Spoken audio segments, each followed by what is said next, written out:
দেখো এখানে বলে দিয়েছে কোনো একটি নির্দিষ্ট সংখ্যার অর্ধেক অপর সংখ্যার 65% সমান।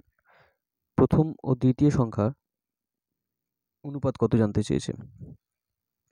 প্রথম ও দ্বিতীয় সংখ্যার অনুপাত জানতে চেয়েছে। কোনো একটি নির্দিষ্ট সংখ্যার অর্ধেক অপর সংখ্যার 65% সমান। তাহলে কোনো একটি নির্দিষ্ট সংখ্যা মনে করি 2, তার অর্ধেক কত হবে 1। ঠিক আছে, কোনো একটি নির্দিষ্ট সংখ্যার অর্ধেক বলছে, তার মানে কোনো একটা এটা হচ্ছে একটা নির্দিষ্ট কোনো একটা সংখ্যা, তার অর্ধেক কত হবে 1।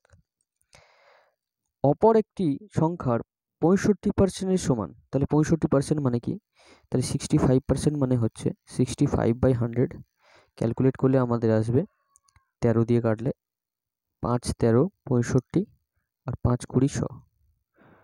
তাহলে বলছে অপর একটি সংখ্যার 65% সমান, তাহলে অপর একটি সংখ্যা মনে করি এটা 20, তার 65% কত হচ্ছে, তার 65% হচ্ছে কত, তার 65% হচ্ছে 13। ঠিক আছে, তাহলে এখান থেকে তোমরা নিশ্চয়ই বুঝতে পারবে যে কোনো একটি নির্দিষ্ট সংখ্যার অর্ধেক, তার মানে এই সংখ্যাটা। ঠিক আছে, এই সংখ্যাটা বলছে কোনো একটি সংখ্যার 65% সমান, তাহলে এই এখানে এই যে সংখ্যাটা আছে এর 65% কত হবে 13। এই দুটো সমান বলেছে, তাহলে ওপরের দুটো সমান হবে, তাহলে নিশ্চয়ই সমান নেই এখানে, তাহলে আমি এখানে সমান করতে গেলে এখানে কত দিয়ে গুণ করলাম 13, আর সেই নির্দিষ্ট সংখ্যার সাথেও তাহলে কত গুণ করতে হবে 13।